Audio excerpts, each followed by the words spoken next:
All right, I got an email here also. Hold on here. This is from Wiley. And guess what Wiley sent me as a gift in the mail? Slides with bugs in them or something? No, many times when we are arguing about phraseology, terminology, and linguistics, I refer to my American Heritage Dictionary, 3rd edition. Oh, always, yeah. To determine, and I haven't actually looked until now, but because this actually was Mama Cornette's, because she was a crossword puzzle aficionado. Yes, copyright 1994. So it's fairly recent. I mean, most of the words that we need have been invented before 1994, but Wiley sent me the American Heritage Dictionary 5th edition. A big hardback. It weighs like 30 fucking pounds. Got color pictures and everything. I looked up shit in it, and there was a picture of Vince Russo. What year? 2011. Oh, there you go. So now I'm going to be able to look up. Of course, it's hard to heft up here on my lap, as big and heavy a tome as it is, but I'm going to now be able to look up 20 more years of words to prove to you that I'm right and you are indeed mistaken and incorrect. Does it have kayfabe? It does not. Kayfabe is not, at least as of the 5th edition in 2011, but I think it's on one of these online pretenders but unless you're Merriam-Webster, and she was a lovely old lady, or American Heritage, you don't get to be a dictionary in my book. Well, see what I did there? You don't get to be a dictionary in my book. You know, you bring up Merriam-Webster, a lovely lady. I'm sure she was. What would have happened if, like, the biggest whore in town came up with the greatest encyclopedia or dictionary? Would people have embraced it? Or would the whoredom have scared them off? So you're saying if Nipples Cocksucker, just the biggest dirtbag or slut bag or just a bag of shit from your town, and no one wants anything to do with them, yet they write this amazing, they compile this amazing history of either words or, like I said, an encyclopedia. Well, it doesn't have to just be that, but you've heard the fucking stories about Betty Crocker, haven't you? I'll tell you what, I wouldn't eat any of her vanilla pudding. I'll just tell you that. So, what book was this in? Maybe I have to read this. Well, book. No, you gotta know people to get the inside stories on some of these things. But boy, I tell you, Betty Crocker been in more laps than a napkin. I'll have you know. But I'm back to Wiley here. See, you're trying to take me off kilter on the program because he asks a question. He has a communication here. I thought we were done with this guy. No, he sent the book. I was telling you about the book. The dictionary. He sent the book, but he has communication. And he says, "Hello, Jim. Meaningfully absent is your name. My parents were good friends with Don and Libby Gossett, Eddie Graham's brother and sister-in-law, starting in the mid-1970s on the CB radio here in Tampa." And I don't even know if the children know what the fuck that was, but the CB radio in the 70s with the gasoline shortage and the crackdown on the speed limit, and a truck driver started the thing, and then all the wrestlers got on it. It's the Citizens Band radio that you could have in your car, and you allegedly could tell all the other drivers where the fucking cops were that were giving the speeding tickets. Breaker 19, I'm going to take control of the Atlanta office. Yeah, well, there you go. And then all the wrestlers got on it and had fucking communications in various ways. But nevertheless, Wiley goes on. See, you keep trying to get away from Wiley. Wiley goes on to say, Libby shared a story that Eddie had a deal with the bank right around the corner from the office that masked wrestlers could wear their masks to cash their checks in the drive-thru. This was because the fans would sometimes follow the wrestlers from the Tampa Sportatorium to said bank. A few years ago, I was able to confirm this story with Jody Hamilton when he worked here as the assassin. Do you know of any other offices that had similar deals with their local banks to keep fans from seeing who they were? That's worded unwieldily, but you get the point. Yeah. It's a good question. Good question. Well, and that's the thing. it everything that can ever have happened has happened in the wrestling business, and every arrangement that could ever be made has been made. So we can't just make blanket statements, but I can give a few for instances. If are you into for instances, Brian? Sure. Well, this is a true story. I have no reason to doubt it. And if you think, well, somebody out there is going, well, why do they have to fucking cash their check in their mask? Because, if nobody knows who the fuck they are, especially back in the old days. Well, in the old days, a lot of times guys got paid in cash to begin with. But then as the territories formed and there was some element of responsibility to report something to the government, territories gave out checks. But a lot of the guys still might not have checking accounts. As ridiculous as this sounds, because, some guys weren't great with money management. But also, let's say, there was such an element of distrust. If a guy came into a territory and worked a weekend or a week or 2 weeks or whatever and got his fucking check before he goes halfway across the country to where he's actually working regularly and puts it in his checking account, and it takes in those days, what was it, 5 business days to go back to this son of a bitch promoter might cancel the fucking check on me, right? So they would want to get it as quick as possible.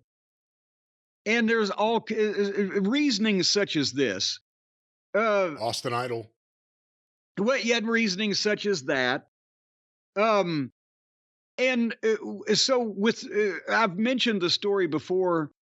It's been a while for the kids out there. Just a quick recap that when in Memphis, where I primarily worked before I went to Mid-South, every Monday night at the Mid-South Coliseum, you got your check for the previous week. It was a handwritten check on Jarrett Wrestling Enterprises account signed by Bob Wright, who was Teeny's brother, I believe, or brother, well, yeah, close enough. He was in the family. He was the bookkeeper. And there was a little yellow piece of note paper, paperclip to it. Is it Memphis, $150, Louisville, $100, whatever the fuck you got. And that was handwritten too. And I would just take and put the check in my bank account. Well, when I went to Mid-South, they gave the checks out. And remember, Watts held back 2 weeks, just in case you left any unpaid bills. Wink, wink. But you would get your check on interviews on Wednesday during the day at Channel 3 in Shreveport. And that was another incentive for all the top guys to show up for interviews. And if it was the underneath guys, I think Grizzly took their checks, that night or whatever to the town, blah, blah, blah. But immediately the guys, because I was new first day, at interviews, they said, oh, we'll take you, follow us right after we get out of here, because we were going to do TV that night, I believe. And we'll show you the bank where you go and cash your check. And I was like, okay. Well, they said it almost like it was a given thing that I was obligated. This is how they do it here, right? Okay. So went with them, and there was a line of wrestlers waiting to cash their check at this bank that in Shreveport. That's what all the boys went in there on the Wednesday afternoons. So I cashed my check, and it was only $1,000. I just got there, right? We were doing $1,000 or $1,200 for the week, as we've talked about. But these guys on top, some of them had a couple $1,000, and they're sticking. And so afterwards, I asked, maybe was it Darso, Crusher Khrushchev? I said, why do we have to cash the checks here? And he said, oh, we don't have to. We just do, because they got to deal with the Watts's office, and that they know all of us. Well, why don't we just put it in our individual account? A lot of these guys either didn't have checking accounts or just wanted to carry the fucking cash around, because that was the era when they had the big gold bracelets and the rings and the gold coins on the chains around the neck and the fanny packs and the bank bags, and they'd stick the fucking $2,000 in their bank bag with all this jewelry and then go out to some bar and get drunk and lose it. So I started, after that, taking my check back to the check account. But anyway, here's the point I was going to make. Brian, at that time, who was the most famous masked wrestler maybe in the country at that point, that was also in Mid-South Wrestling in 1984. Mr. Wrestling too. You know what he did? He didn't go to the boys' bank. He didn't even fucking stay at the same hotels that the boys did. And, you know, people may have, the average person had no idea that Mr. Wrestling 2 was Johnny Walker. But even if they knew that Johnny Walker, they recognized him from pictures where he wrestled as himself 10 years previously or whatever, the wrestling fans hadn't seen Johnny Walker in a ring in 10 years, hadn't seen his face. So I'm retired.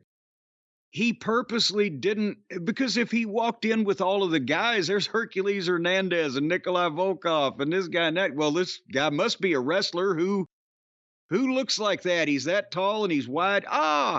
That's Mr. Wrestling 2. He rode in the car by himself. Remember I said he had that little car and we'd pass. The only way I ever saw him when I was working a program with him was that we passed him driving by himself in his little car one day, and Dennis from Georgia knew what he looked like, and there's 2. But he would put the mask on 4 or 5 miles from the building, whatever, and he didn't, at that point in his life, maybe years earlier, he had been around the boys more, rode with particular people, but at that point, he was almost retired anyway and grumpy. But he wasn't around anybody, so you wouldn't suspect he was a wrestler. And he had his own bank account in a bank that the other boys didn't go to, and lived in an apartment complex away from everybody. And that's the way a lot of the masked guys did. They could separate themselves from being wrestlers or being celebrities or being known by just not hanging around with the other guys and calling attention to themselves, because people didn't know what they looked like. And nobody in Mid-South, none of the fans had a picture of Johnny Walker without a mask on anywhere, nobody ever saw him. You know who would have been a good masked wrestler? Whitey Bulger. He kept his own fucking gimmick, right? That's right. He burrowed in and stayed away from everybody and attracted no attention for, 20 years or whatever? Well, I once saw a thing. It wasn't a TED Talk, I don't think. It was some kind of just spoken word thing. The guy was great, telling the story about how he had these really nice neighbors, these old, retirees who were very sweet and had gifts at times, and they really liked him. And then one day he's coming home and the FBI are like, "That's Whitey Bulger. We need you to help us get him out." Yeah. But yeah, and Bill Eadie, the Masked Superstar, he was very protective of his face, and that way he could, even though he was a big guy, because Bill looks like a distinguished gentleman, especially at his, youthful prime. You would think, well, that's some big former football coach or something. But, that's the point, is he was able to stay away also from the spotlight when he was out personally or with his family or whatever, because people didn't know what he fucking looked like. But and as a matter of fact, with 2, remember Jimmy Carter just passed away. Everybody's seen the picture. Everybody knows the story that Miss Lillian loved wrestling and 2 was her favorite. And he got invited to, Georgia, the governor's mansion, right, is where he met Miss Lillian, and they had those pictures taken. It wasn't the White House. No, he didn't go to the White House. No, because that's the thing, is he was invited to the inauguration. They worked with him on the mask at the governor's mansion in Georgia, and he sat there and not only took the publicity pictures and everything else, but had a meeting with Miss Lillian, the president's mother, one-on-one, never took the mask off. And she was polite enough, apparently, and respectful enough to not ask him who he was. But they had a nice talk. But when he got an invitation to the inauguration, they wouldn't work with him on the fucking mask. He would have had to take the mask off, and he had to turn it down. He couldn't go to the presidential inauguration because then he'd have to take his mask off, and he was one of the hottest baby faces in Georgia. It would have killed a gimmick. Although, at this point, I wonder how much of that story is bullshit, considering what we know now about his past. No. The last thing he wanted was a background check. Well, but they don't background check everybody sitting in the fucking they background check you go to the White House, do they? Well, I don't know. The fucking guy that lives in the White House now couldn't pass a background check. But point being, I know it's not bullshit because who was sitting at the inauguration? Jim Barnett. Remember, Barnett went to the fucking inauguration, and he was like 2 rows ahead of some fucking famous people. Was he on something? Like the President's Council for the Arts or something? Yes. Or am I thinking wrong? He was definitely on the Georgia Council for the Arts. Okay, maybe that's what I'm thinking of. Maybe that's but he got a presidential citation of some description also. But Barnett was in like the 2nd row at fucking Carter's inauguration. You know, we didn't really talk about Jimmy Carter's passing. I was just curious what you thought of, like, your name is Jim.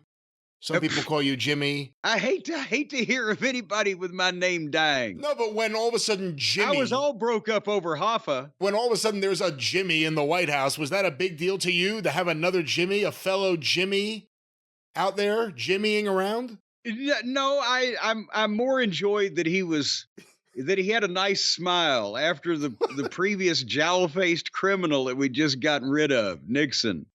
That was just because I was. Don't forget Ford was in the middle.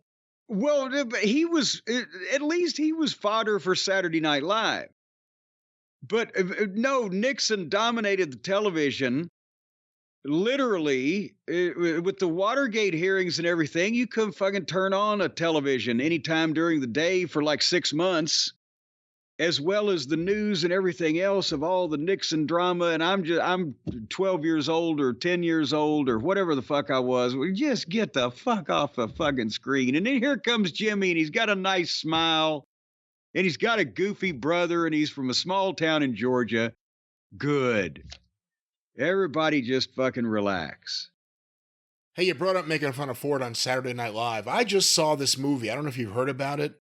It's Ivan Reitman's son made a movie about his version of the first night of Saturday Night Live in 1975. Oh, I've seen a glimpse or a glimmer of some type of advertising just enough to get interested. I ended up watching it because it was finally available. I could stream it. And I read a story where I think it's Jason Reitman, said that he had a showing of the film, and after it, Chevy Chase came over to him, and, you know, he's dying to know what Chevy thinks. Chevy's in the film, not him personally, but an actor playing him. Yes. And Chevy just said, "You should be embarrassed." Oh, God damn. And what he said was, well, now I got my Chevy Chase story. Now I got my Chevy Chase moment. So I decided to watch this movie, and I have to say, Chevy Chase is fucking right. Oh my God. This movie is such a distortion of facts and things that happen. I get you want to jam everything into one movie, but it was really not well done. And some of the actors were not the right people for the role. Some were. The Lorne Michaels was really good, but the Jim Henson was atrocious. The Chevy was bad. So this is just not Chevy's noted grumpiness and misery in his middle and old age. He's actually got a point here. Yeah, I mean, the portrayal of Michael O'Donoghue was pretty awful. It seemed like he read every Saturday Night Live book that everyone else read, and he tried to jam every story about the behind the scenes for the first season into one episode, into one movie. So, like, you want to like it, and you want to get into it. They got, what's his name from Oz? Schillinger. He plays Milton Berle. Schillinger? Yeah, he plays Milton Berle, who, you know, famously on the debut of Saturday Night Live showed up to hit on Chevy Chase's girlfriend. That never happened. So there's a whole bunch of just bizarre shit. I wanted to like this movie. I'm such a mark for, like, movies that take place in Rockefeller Center while live shows are happening. But this sucked.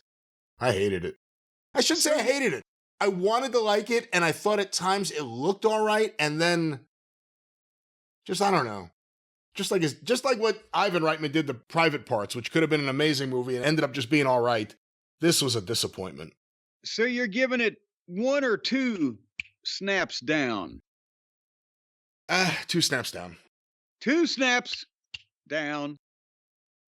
Well, I'm glad we got that established, that nobody needs to waste their time and go out of their way to see this horrible, apparently, abomination of a motion picture. I want more people to see it so I can find out if anyone else agrees with me, because I also read good reviews like, oh, he did a wonderful job and he found the little funny moments. And again, the guy who played Lorne Michaels is great. So now you're telling people to go watch a movie you thought was shitty just to give them. That's right. If you don't have give to pay. you their opinion, that's like. Have you ever had somebody, they'll be sitting next to you, they'll take a bite of something, they'll look at it, and they'll fucking scrunch their nose up, and they'll say, that's spoiled. Here, taste this. Well, if it's fucking rotten, why do I want any of it? Yeah, I do that. This milk smells bad. Smell this. Yeah. Well, no, actually take a sip and see what happens. I don't know about that.